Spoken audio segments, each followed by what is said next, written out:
السلام علیکم ورحمۃ اللہ وبرکاتہ۔ شروع اللہ کے نام سے جو بڑا مہربان نہایت رحم والا ہے۔ سامعین، آج میں آپ کو ایک دوڑنے والے پتھر کی کہانی سناؤں گی۔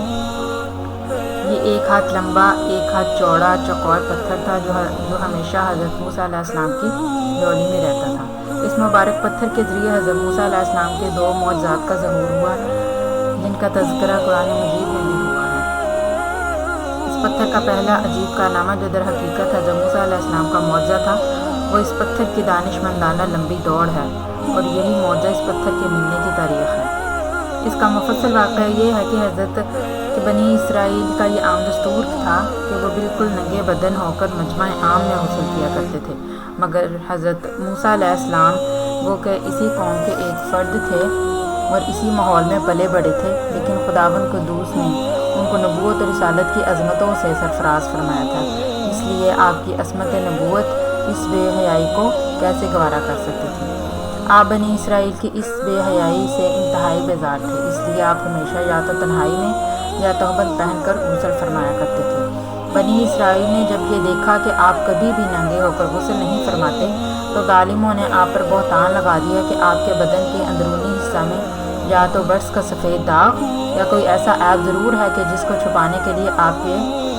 کبھی آپ برہنہ نہیں ہوتے۔ اور ظالموں نے اس تہمت کا اس قدر اعلان اور چرچا کیا کہ ہر کوچہ و بازار میں اس کا پروپیگنڈا پھیل گیا۔ اس مکروہ تہمت کا حضرت موسیٰ علیہ السلام کے قلب نازک پر بڑا صدمہ اور رنج گزرا اور آپ بڑی اذیت میں پڑ گئے۔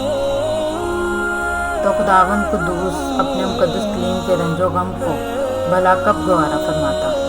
اور اپنے ایک برگزیدہ رسول پر ایک عیب کی تہمت بھلا خالق عالم کو کب اور کیوں کر اور کس طرح پسند ہو سکتی تھی۔ ارحم الراحمین نے آپ کی برات اور بیابی ظاہر کر دینے کا ایک ایسا ذریعہ پیدا فرما دیا کہ بنی اسرائیل کے پروپیگنڈوں اور ان کے شکوک و شبہات کے بادل چھٹ گئے، اور آپ کی بیابی کا سورج آفتاب عالم تاب سے زیادہ روشن و آشکار ہو گیا۔ اور وہ یوں ہوا کہ ایک دن آپ پہاڑ کے دامنوں میں چھپے ہوئے ایک چشمہ پر غسل کے لیے تشریف لے گئے، اور یہ دیکھ کر یہاں دور دور تک کسی انسان کا نام و نشان نہیں ہے، آپ اپنے تمام کپڑوں کو ایک پتھر پر رکھ کر اور بالکل برہنہ بدن ہو کر غسل فرمانے لگے۔ غسل کے بعد جب آپ لباس پہننے کے لیے پتھر کے پاس پہنچے تو کیا دیکھا کہ وہ پتھر آپ کے کپڑوں کو لیے ہوئے بھاگا چلا جا رہا ہے۔ یہ دیکھ کر حضرت موسیٰ علیہ السلام بھی اس پتھر کے پیچھے پیچھے دوڑنے لگے، اور ساتھ میں یہ کہنے لگے، جس کو اردو زبان میں ایسے بولتے ہیں، یعنی اے پتھر میرا کپڑا، اے پتھر میرا کپڑا، مگر یہ پتھر برابر بھاگتا چلا جا رہا تھا، یہاں تک کہ شہر کی بڑی بڑی سڑکوں سے گزرتا ہوا گلی کوچوں میں پہنچ گیا، اور آپ بھی برہنہ بدن ہونے کی حالت میں برابر پتھر کو دوڑاتے چلے گئے۔ اس طرح بنی اسرائیل کے ہر چھوٹے بڑے نے اپنی آنکھوں سے دیکھ لیا کہ سر سے پاؤں تک آپ کے مقدس بدن میں کہیں بھی کوئی عیب نہیں ہے، بلکہ آپ کے جسم اقدس کا ہر حصہ حسن و جمال میں اس قدر لطفہ کمال کو پہنچا ہوا ہے کہ عام انسانوں میں اس کی مثال تقریباً محال ہے۔ چنانچہ بنی اسرائیل کے ہر فرد کی زبان پر یہی جملہ تھا، جس کا اردو ترجمہ یہ ہے، خدا کی قسم موسیٰ بالکل ہی بے عیب ہے۔